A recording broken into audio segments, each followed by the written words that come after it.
दास की आस बस, श्वास श्वास परवास। पाश करो मत दास को, उदासता का दास।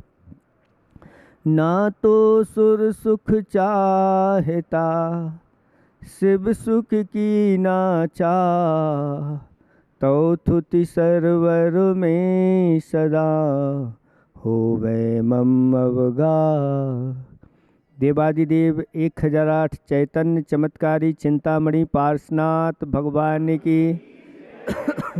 देवादिदेव 1008 वर्तमान शासन नायक महावीर भगवान की। परम पूज्य 108 आचार्य पेवर गुरुवर श्री विद्यासागर जी महामुनिराज की। 3,9 करोड़ मुनिराजों की। धर्म स्नेही भव्य आत्माओं, माइक ठीक नहीं होगा। करंट नहीं है उसमें, इसलिए जो है ना, अब आपको क्या सुना दें, वहाँ तक आवाज़ नहीं गई तो आप लोगों के लिए क्या सुनना है? अच्छा, ये कह रहे आप जो भी बोलो वो सब हमारे लिए कल्याणकारी है। श्रावक वही, एक हाइकू सुनाते हैं आप लोगों को। श्रावक वही, गुणवंत हो सही। श्रावक वही, गुणवंत हो सही। नहीं तो नहीं तो नहीं, नहीं तो नहीं। श्रावक वही, गुणवंत हो सही। नहीं तो नहीं। श्रावक के अनेक गुण बताए गए हैं। वह गुण अगर उसके जीवन में होते हैं तो वह अपने श्रावक पद से सुशोभित होता है। और तो उन्हें बहुत लज्जा आती थी, अगर कर लिया तो कौन क्या कहेगा, कितना विवेक नहीं है। जैन कुल में जन्म लेकर के भी खड़े खड़े भोजन कर रहा है, लेकिन जब 1 से 2 हुए, 2 से 4 हुए, और 4 से 8 और 16, 32, 64, 128, 200, 256, 512, और जब 1024 हुए तो सब ने मिल कर के निर्णय ले लिया कि ये ही सही है। क्योंकि अब लज्जा तब आती है जब सभी लोग बैठ के कर रहे हैं और एक खड़े होकर के करें। अब अगर मान लो 1024 खड़े होकर के कर रहे हैं, उसमें एक बैठ के करेगा तो उसको लज्जा आएगी। लोग उसको समझेंगे कि ये मूर्ख है, और ये सब सारे कौन हैं? गुणवान हैं, विद्वान हैं, ये सही है। तो हमारे आचार्य भगवंतों ने कहा कि सही और गलत का निर्णय अपनी बुद्धि से नहीं होता, आगम की बुद्धि से होता है, गुरुओं की बुद्धि से होता है। बड़ी बहुमत बहुत है, लेकिन गलत तो गलत है। उस गलत को आप सिद्ध सही सिद्ध नहीं कर सकते। आगम की दृष्टि में तो जो गलत है सो गलत। इसलिए लज्जावंत होता है, लज्जित होता है अगर कोई ऐसे कार्य करता है जो कार्य नहीं करने योग्य होते हैं। ऐसा वह श्रावक लज्जावान हो, ऐसा कहा गया है। जैसे इधर एक तरफ महिलाओं की सभा है, एक तरफ पुरुषों की सभा है। अब कुछ लोग पुरुष महिलाओं की सभा में जाके बैठ गए हैं।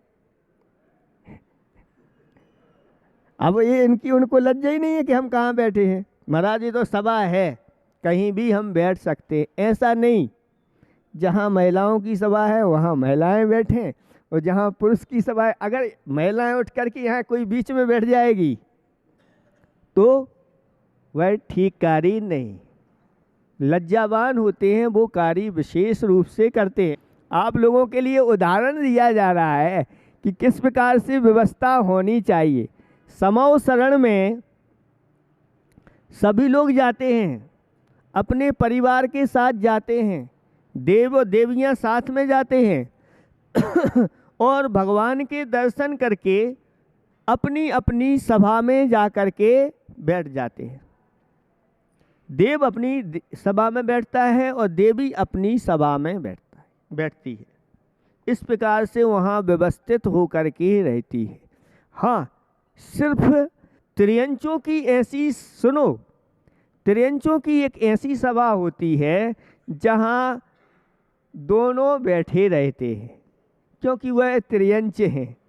लेकिन मनुष्य और देव देवियाँ तो अपने अपने में बैठती हैं। मनुष्यों में पुरुष अलग कोठे में बैठते हैं और महिलाएं अलग कोठे में बैठती हैं, अलग अलग उनकी सभाएं होती हैं। इस प्रकार की व्यवस्था बनाई गई है। तो लज्जावान होना चाहिए, यानी इस प्रकार के वह कार्य नहीं करता जिसके माध्यम से सबके सामने लज्जित होना पड़े। कौन से कार्य बैठ के किए जाते हैं, कौन से कार्य खड़े होके किए जाते हैं, ये सारी व्यवस्थाएं आप लोगों को बताई गई है। लज्जावंत के साथ साथ फिर वह दयावंत होता है। इस श्रावक के गुण बताए जा रहे हैं। दयावंत होता है, यानी वह दया उसके अंदर भरी पड़ी होती है और वह इस प्रकार के कोई भी क्रूर कार्य अपने जीवन में अपनाता नहीं है और प्राणियों की दया के लिए प्रत्येक क्रिया विवेक के साथ करता है। चाहे वह खाने की क्रिया हो, चाहे पीने की क्रिया हो, चाहे चलने की क्रिया हो, चाहे सोने की क्रिया हो सभी क्रियाओं को वह दया पूर्वक करता है। जैसे जल पीना है तो जल को छान करके पिएगा, ये दया के परिणाम हैं। आचार्य भगवंतों ने कहा कि जो दयालु होते हैं वो रात्रि में भोजन नहीं करते, क्योंकि रात्रि में भोजन बनाने से बहुत जीवों का घात होता है। रात्रि में भोजन करने से जीवों का घात होता है। आज कुछ लोग पढ़े लिखे लोग हैं, वो कहते हैं महाराज आज दिन से भी ज़्यादा प्रकाश रात में हम लोग कर लेते हैं हैलोजन जला करके, तो अब उसमें सब कुछ दिखाई दे रहा है, तो अब उसमें रात्रि भोजन का दोष कैसे लगेगा। तो हमारे आचार्य भगवंतों ने, ये अभी नहीं, ये पहले भी लोगों ने इस प्रकार की शंकाएं की कि जहाँ अंधेरा रहता है वो रात्रि भोजन कहलाएगा। उस समय भी अच्छे अच्छे दीपक जला करके पूरे कमरे में 1008 दीपक जला लेते हैं रात्रि में, और बीच में बैठ करके हम भोजन कर लेंगे। तो ऐसा कहा गया है कि अगर आप कोई दीप आदि जलाते हो तो और जीवों की उत्पत्ति होती है, यानी उस लाइट में, उस लाइट के रंग के और आकर्षण होकर के उस जो जीव बाहर थे वो भी अंदर आ जाते हैं, ऐसी स्थिति होती है। और वह सूक्ष्म जीव आपके भोजन में गिरते हैं, उसी कलर के होते हैं और आपको समझ में नहीं आता और चले जाते हैं। जो मिठाइयाँ आदि रात्रि में बनाते हैं ऊपर बल्ब लगा रहता है और नीचे मावा घुटता रहता है, और उसमें जीभ भी आए तो घुट जाते हैं, और कभी कोई निकल आए छोटा सा उसमें काला काला तो कहते हैं तो इलायची है। इस प्रकार की बातें चलती हैं और ये महादोष के लिए कारण होता है।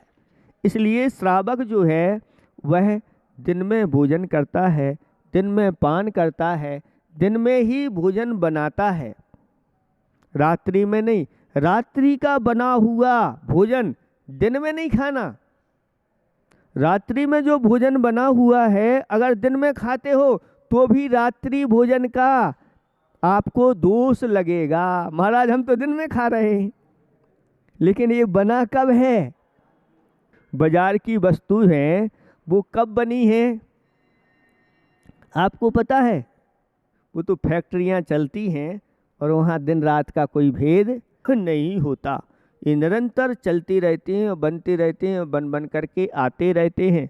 इसलिए आचार्य भगवंत कहते हैं अगर आपके अंदर दया है तो इस प्रकार की चीज़ों का सेवन मत करो। ऐसी चीज़ें होती हैं जिनमें अनेक त्रस जीवों की उत्पत्ति हो जाती है। जैसे जो मर्यादा के बाहर वस्तु हुई और उसमें त्रस जीवों की उत्पत्ति होना प्रारंभ हो जाती है। जैसे अचार है, अचार कहते हैं अचार में भरे जीव हजार, ऐसे भरे रहते हैं, दिखते एक भी नहीं है। क्यों नहीं दिखते? क्योंकि आचार्य भगवान कहते हैं सम्मूर्षण सूक्ष्म जीवों की उनमें उत्पत्ति होती है। और जितना अचार सड़ता चला जाता है उतना ही वह टेस्टी बनता चला जाता है। क्यों? क्योंकि जितने जीव उसमें उत्पन्न होंगे और मरेंगे उसके माध्यम से उसमें सड़ांध होगी और उसके माध्यम उसका टेस्ट बढ़ता चला जाता है। नरक के द्वार आचार्य भगवंतों ने इन चीज़ों को कहा है। अचार मुरब्बा जो भर करके रख देते हैं और महीनों खाते रहते हैं वो नरक के द्वार हैं। ऐसे जिनमें अनेक जीवों का घात होता है, ऐसे दही बड़े आदि आप लोग जो खाते हैं उनमें भी जिब्बा में जाता है और जिब्बा की लार मिलती है और वहीं के वहीं मुख में उन जीवों की उत्पत्ति होती है और आप मुख में उनके माध्यम से उनका घात भी वहीं की वहीं हो जाता है। ऐसी चीज़ें जो मर्यादा के बाहर हो गई हैं, बासी चीज़ें जो होती हैं वो सब जीवों से भरी होती हैं। ताज़ी चीज़ भी है, अगर उसका स्वाद बिगड़ गया है तो भी उसमें जीवों की उत्पत्ति हो जाती है। जैसे गर्मियों के समय में सब्जी आदि खराब हो जाती है पर आप खाते नहीं, क्यों? क्योंकि उसमें जीवों की उत्पत्ति हो गई। फल आदि आपके सड़ जाते हैं, जितने स्थान पर सड़ गए उसमें सूक्ष्म त्रस जीवों की उत्पत्ति हो जाती है, दिखाई नहीं दे रहे हैं लेकिन उसमें उत्पन्न, जब गंध आ रही है, दुर्गंध आ रही है, इसका अर्थ है उसमें जीवों की उत्पत्ति। ऐसे स्थानों पर सूक्ष्म जीवों की उत्पत्ति हो जाती है। और अगर कोई केवली भगवान से पूछें कि ये थोड़ा सा सड़ा हुआ आपका फल है, सेव फल है, उसमें एक हिस्सा, उसमें कितने जीव हैं, तो वो सब बता देंगे, इतने जीव उसमें भरे हुए होते। ये कहलाता है, आचार्य भगवंत कहते हैं दयावंत होता है। जब वह चलता है तो कैसे चलता है? नीचे दृष्टि डाल करके चलता है कि कोई जीव मर ना जाए। इसी प्रकार से कोई वाहन आदि भी चलाता है तो बहुत सावधानी के साथ चलाता है। ऐसा नहीं कि कोई उसमें सामने बड़े मनुष्य आदि आ जाए या बड़े पशु आ जाए, क्योंकि वो टक्कर हो जाएगी तो फिर अपना भी घात हो सकता है, उनका तो घात होगा और केस आदि बन जाएंगे। तो इस डर के कारण से तो लोग मनुष्यों को देखते हैं, बड़े जीवों को देखते हैं, लेकिन छोटे जीवों को कोई नहीं देखता। लेकिन जो दयालु होता है उनको भी देख करके वह अपने वाहन आदि को चलाता है और बचाने का प्रयास करता है। पहले लोग जो वाहन आदि का प्रयोग हमेशा नहीं करते थे। बड़े बड़े राजा महाराजाओं के यहाँ भी रथ आदि होते थे, तो रथ में कभी कभार सैर करने के लिए जाते थे। लेकिन अब तो आप लोगों के वाहन ऐसे हैं कि उसके बिना आप, और कितनी तेज स्पीड से आप लोग भाग रहे हैं, कितने जीवों का घात होता है, वहाँ एक भी बचा नहीं सकते। कैसे बचाओगे? मान लो चींटियों की लान जा रही है, पूरे के पूरे चींटों की लान जा रही है, वो सब उसके नीचे आ जाते हैं। इसलिए दयावंत तो होना चाहिए। और एक गुण और बताया है श्रावक का कि प्रसन्न रहता है, प्रसन्नवान होना चाहिए, प्रसन्न चित्त होना चाहिए। उसका लक्षण है। आचार्य श्री कहते हैं ना कि आधा भोजन दुगना पानी, तीन गुनी हंसी, तिगुनी हंसी। नहीं, तिगुनी श्रम चौगनी हंसी तो वर्ष 125 जी। आधा भोजन, जो आधा भोजन करता है और पानी कितना पीता है दुगना पानी पीता है, और पानी भोजन पानी हो गया है तो श्रम कितना करना है, 3 गुना श्रम करना है और प्रसन्न कितने रहना है, तो 4 गुना प्रसन्न जो रहता है तो वह अपनी पूरी आयु को जीता है, 100 वर्ष 125 वह जीता है। इसलिए आज हम सब इतने प्रमादी होते चले जा रहे हैं कि श्रम करना नहीं चाहते। अब श्रम नहीं होता है तो आपके घुटने भी बेंड हो जाते हैं, कमर भी बेंड हो जाती है और पाँव भी फिर ज़्यादा चलने के लिए तैयार नहीं रहते। लेकिन पहले ये तो नियम था, घर की सारी महिलाएं सुबह से पानी भरने के लिए, ये सारी उनकी व्यायाम होते थे, योगा होते थे। आज योगा खुले स्थान ऐसे खुले हुए हैं, वहाँ जाकर 1-1 घंटे पैसे दे करके और इस प्रकार से कहते हैं। पहले फ्री में ही ये सब काम हो जाते थे, कपड़े धोते थे, मुगदर चल जाता था इस प्रकार की व्यवस्था हो जाती थी।